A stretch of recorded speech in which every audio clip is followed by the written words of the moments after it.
Aloha and welcome back to the channel. So this is the follow-up video on my Honeycomb aeronautical Echo. First video, I made a lot of filming mistakes. Didn't really show you the controller as well as I should have. This is the case. I've already unzipped it. It has two zippers, one on either side. And inside you get your Honeycomb Echo. You get the attachments. Here are the attachments down here that go up here. You also get a wireless link, and it can be used wired. And the wire is a USB-C to traditional USB, as I drop the controller here. So it does come with everything you'd need. And if you look closer, you've got the smaller, smaller flap, speed brake, and air brake as well. So it's got a lot going for it. And here you have the Echo itself.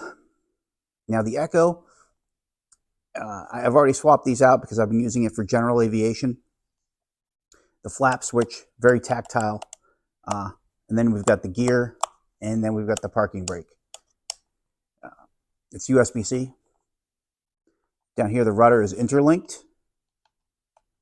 But as I talked about in the last video, while they're linked to go left rudder, in the real world, you would push forward to make it go forward. But here, you kind of really can't do that. Or you could, but you can't pull back because it's not really giving you a place for that return path with your finger. And it is intuitive to use this as a rudder. But I wish I could have either reversed those pads or there was like a dual-sided pad. But that's neither here nor there. But this gives you a better look, and you can kind of hear that trim wheel. I would have liked a little bit bigger of a trim wheel. And if you watch the videos from Flight Sim Expo, a different version of the Echo, the prototype was different. The trim wheel was much larger. The controls were much more in the middle. These guys were kind of in line. None of these buttons existed. So this is a change from the Echo that they showed at Flight Sim Expo. But I don't think it's better or worse. I like the setup. This ruggedized rubber here really does feel good in the hand. The next thing I'm going to do is I'm going to actually show you this in motion as I promised. But for the controller itself, very well made. And you can actually get a better look at the controller. Aloha. So I've got the Asus TUF F16 laptop here, driving my home 75-inch TV. Now up here, I've got us on some decent graphic settings. I want to say we're all like medium and high. And we're going to put this guy through a quick flight. It should be from where we are now over to Groton in Connecticut. We are in Westerly in Rhode Island right now. So, and I am going to be using a combination of the joystick and the Echo. So as we go down here, you can see, and I'll go into these controls momentarily so you can kind of see where they're at. You can see everything's kind of working the way I intend it to be. So we do want our mixture to be rich. We want to crack the throttle in a little. We want to make sure fuel valve's good. I'm going to remove this joystick so we can see that my parking brake's good. And there's parking brake. She's active. Okay. So now I have set up this one button off to the side to turn on my my alternator and my battery and my master avionics 1 and 2. And then we can go here. It's going to turn on my lights. And then let's turn on our fuel pump here. Get our strobe going. So we got the fuel pump going as well. Brakes are set. So now let's hit our magnetos, which are over here. Now the 172 is up and running. Okay. Now, I apologize for the poor image on the screen. I haven't calibrated the television for any of this. It's a fairly recent development for me to be using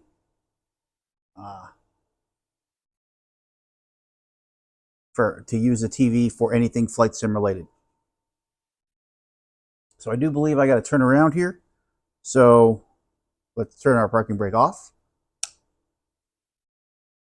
Let's use our rudder. Let's see where we're going to go. We're going to right through him because who cares? And all right.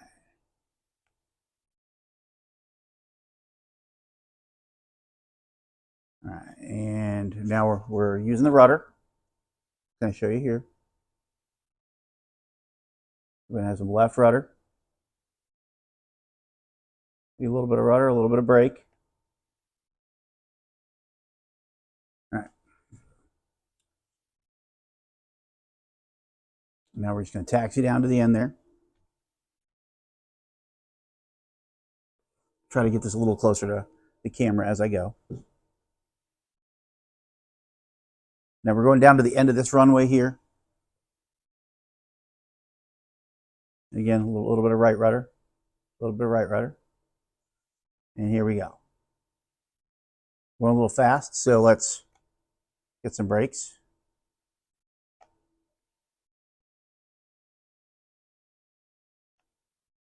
Ease off the throttle a little. All right, so here we are.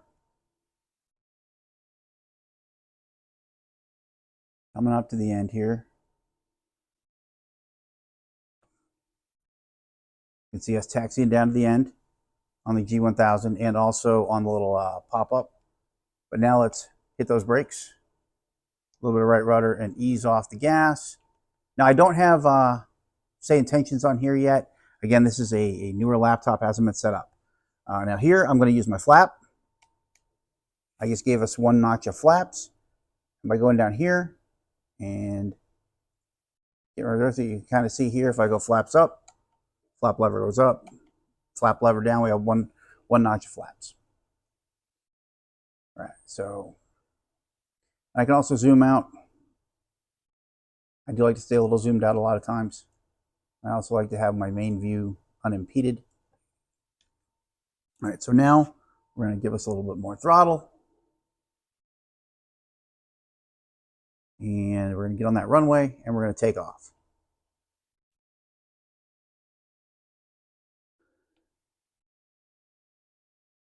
And again, we're not going to be doing any call outs. This is just a joystick test, which is why I'm holding joystick up ever so awkwardly.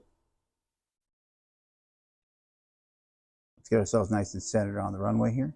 Runway 25. All right, and all right, so here we go. All right, airspeed is alive.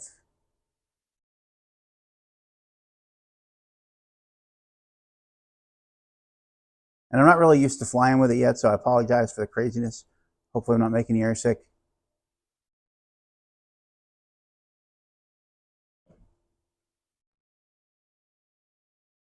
So let's try trimming us up a little.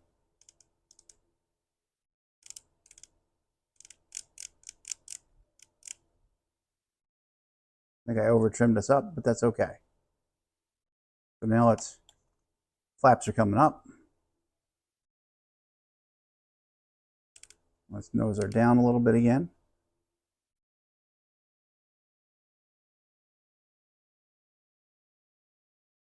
Okay. And all right.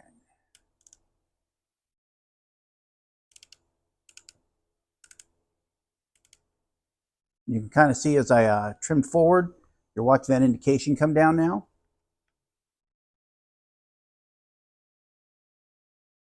It is very touchy. It is very touchy on this joystick. I'm really not used to it. And now I can pan my head over and look out that window there. And I gotta remember to go forward.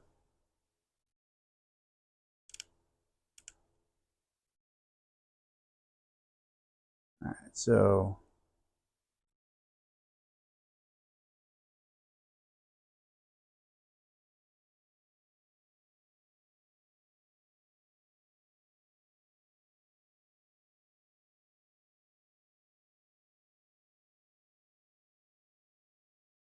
all right.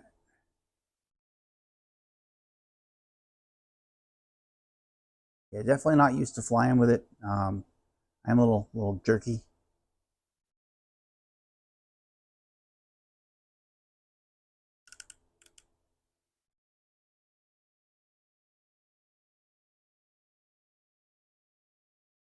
But so far, so good.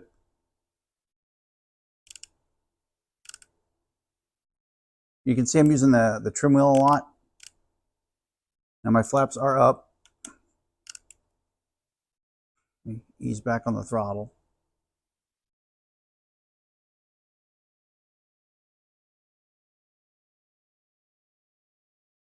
All right. So definitely a good feel in the hand. Very solid on the controls. Uh, there are quirks that there are hiccups I'm not a fan of. Like I don't like the fact that for $149.95 out of the box, it just wasn't ready to go. I really didn't like that part of it. You would think that for $150 out of the box, they could have had it pre-configured. They could have had something functional. You just didn't get that. So I wasn't a huge fan of that part of the joystick. But now, one thing to show you here. So let's do a quick pause and let's hit escape. And let's get into the controls. So again, not configured out of the box. So what I had to do, and I'll show you on the big screen here, on my control options. So it does show up as the Echo Aviation controller, but that profile isn't created until you create the profile. So when it first comes up, it's blank, there's nothing here. So then you have to go over to your filter on this side and make sure that you select all. And from the all menu, select the areas you need to configure, like power management for this section, primary control surfaces for here. Your secondary control surfaces are over here. Your camera views up here. So let's just go to assigned. So camera is the POV hat right here. And under camera, cockpit camera, I did quick viewpoint to the right, which is that. I did quick view to the left, which is that guy. And then I did a reset or a home, which is directly forward. Instruments and systems. So let's go into electrics, master battery and alternator right here. They both come on at the same time. Magneto start right here. Avionics master 1 and 2 also right here, because I have less buttons to work with, so I just put a bunch of things together on one. I attempted, and I'm still tweaking with this one, to get my fuel pump to work, but I didn't find the right fuel pump to enable on my Cessna 172 in 2020 or in 2024. So I did something similar on lights, on exterior lights. All my lights are right here on this top one. Taxi lights, nav lights, landing lights, beacon light. The top one right there. Brakes. Now here's a tricky one for you. So the parking brake is here. So, and to set these two is very unique. Start in the position you want to set. So if I want parking brake on, I would start here, then I would hit scan, and as I'm scanning, as I'm assigning, I would pull out and then pull back. When you pull back, it'll recognize it, and then you have to pull out again to save it and configure it. Same thing goes for this guy. You start in the configuration you want to end up in. So on landing gear, which is here, I would start on the configuration I want to end up in, which is gear down. Let me see if I can do it for you here. Let's clear current input. Let's start scanning.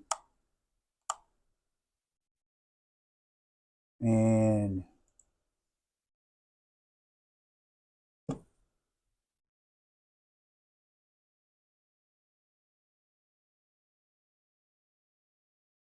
all right, so for landing gear, and let's go for gear down. You would have to clear current input, start scanning, gear down, which is 14. Then you got to come off of it and then validate it. So it's opposite of what I said. You have to start in the opposite position. My correction there. I'm apologize for that. You start in the opposite position. So if you want to go gear down, you start in gear up, you shift to gear down, then you have to shift out of it to save it and apply it. It's kind of quirky. Same goes for parking brake. And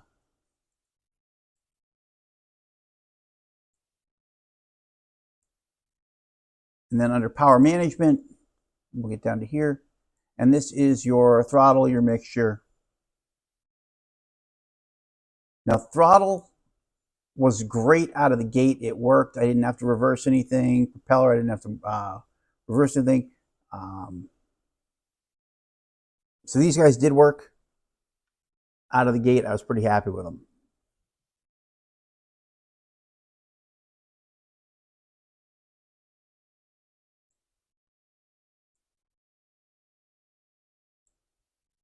But everything has to be configured by you in the software. It just unfortunately doesn't come pre-configured. I think I've harped on about that enough. But you can do a lot of custom stuff with the bumper switches. You have 4 of them up here. Your rudder's your rudder. And you have a few options up here. Now, what I don't understand is we have a joystick that wasn't necessarily meant to go with a gaming system. And as of right now, this joystick is not Xbox compatible. So why did we stick with an Xbox scheme on some of the buttons? What I would have loved to have seen is taking this part up a little higher and giving me my lights and my avionics as dedicated switches a little higher up. I think I mentioned that before, but I really think that would have made this just a must buy. Right now, I think it's a quirky goodbye. That's what I'm going to call it. But you've seen a little bit of flying with it, and go back. Let's apply and save. And let's go up to resume. You can see it still works well, still flies well. I'm